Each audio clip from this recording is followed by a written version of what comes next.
Australia میں ایک احسان رہتا تھا. وہ اپنی زندگی سے بہت خوش تھا, بہت ہی مطمئن تھا.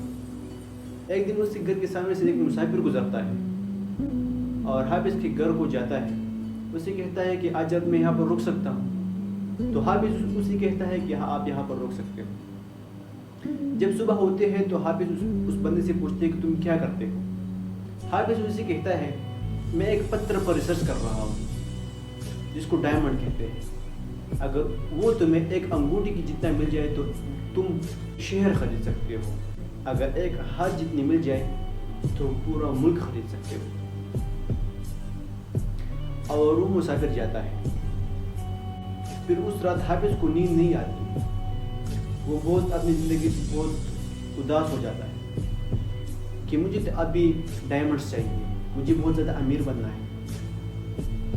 تو وہ جب صبح ہوتا ہے تو اپنی ساری جائیدادیں, ساری زمینیں بیچتا ہے اور پھر جاتا ہے امریکہ. امریکہ میں جاتا ہے کہ میں وہاں پر کچھ ڈائمنڈ میں تلاش کروں. جب وہاں پر بہت زیادہ گھومتا ہے تو تلاش کرتا ہے, وہ نہیں ملتا. پھر جاتا ہے وہ اسپین میں. اسپین میں وہ بہت ڈھونڈ لیتا ہے لیکن وہ اس کو آخر میں نہیں ملتا ہے. تو وہ بہت خفا ہو کر خودکشی کر دیتا ہے.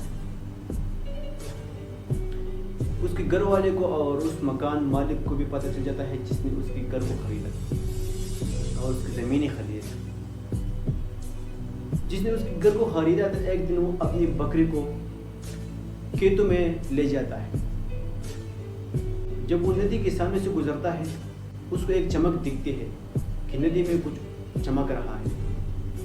تو جب وہاں پر وہ جاتا ہے اور دیکھتا ہے کہ یہ کیا ہے تو اس کو ایک پتھر مل جاتا ہے جو کہ ڈائمنڈ ہوتا ہے. لیکن اسے پتہ نہیں ہوتا تو وہ جا کر اپنے گھر کے شیلف میں رکھ دیتا ہے.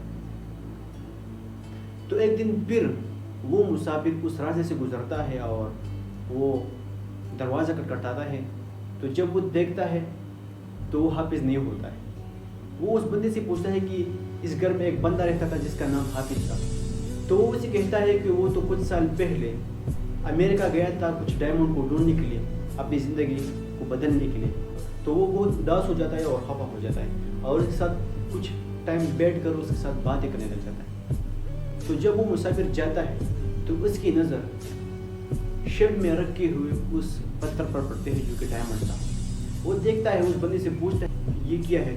تو وہ بولتا ہے مجھے تو پتہ نہیں لیکن مجھے ندی میں مل گئی. تو وہ مسافر وہ پتھر لے جاتا ہے اور ایک سنار کو دے دیتا ہے. جب وہ سنار اس پتھر کو دیکھتا ہے تو وہ کہتا ہے کہ یہ تو ایک ڈائمنڈ ہے. تو وہ مسافر آتا ہے, جب اس جگہ کو دیکھتا ہے تو وہاں پر بہت سارے ایسے پتھر پڑے ہوئے ہوتے. حافظ کو پتہ نہیں تھا کہ اس کی زمین کے نیچے بہت سارے ڈائمنڈز پڑے ہوئے ہیں, لیکن حافظ کو پتہ نہیں تھا. اسی طرح ہماری زندگی میں بھی ہوتا ہے کہ ہم خوشیاں کسی اور چیز میں ڈھونڈ رہے ہوتے ہیں.